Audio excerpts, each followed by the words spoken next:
Buongiorno a tutti, oggi preparo i fraguni calabresi, un tortino tipico calabrese che si fa per Pasqua e si fa dolce e salato. Io in questo caso faccio i fraguni salati.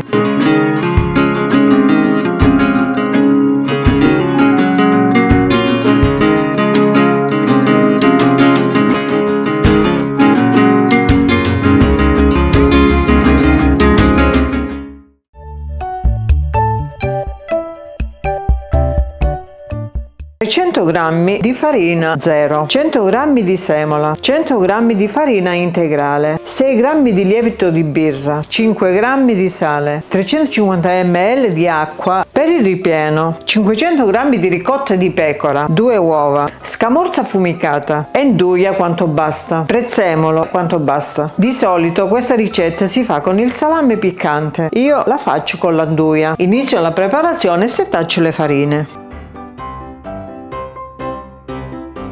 Mischio con le mani tutte le farine. A questo punto inizio a sciogliere il lievito con acqua. Una volta sciolto il lievito lo verso dentro la farina. Aggiungo altra acqua e inizio ad impastare.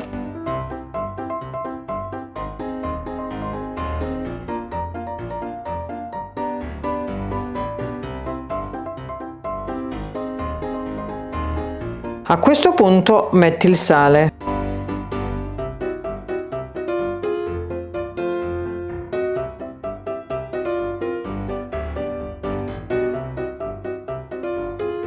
Ora metto un po' di farina sulla spianatoia e impasto sopra.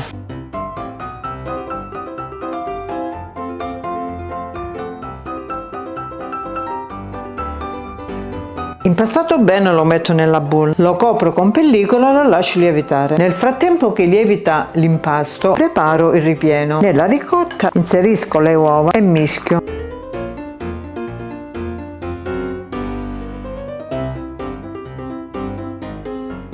Ora asciugo il prezzemolo lavato prima. Ora lo taglio nella ricotta.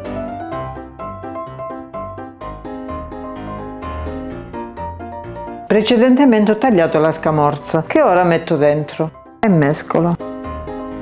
Una volta pronto lo metto in frigo a riposare. Lievitato l'impasto, lavoro sempre con la farina e lo allargo.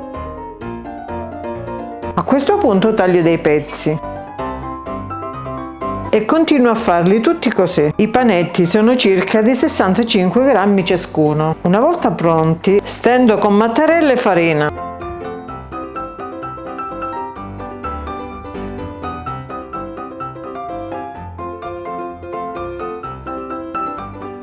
Ora, con un piatto di 20 cm di diametro, prendo la misura.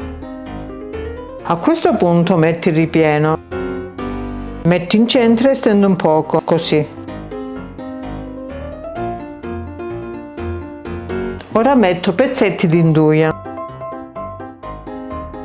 A questo punto chiudo, facendo dei pizzicotti così.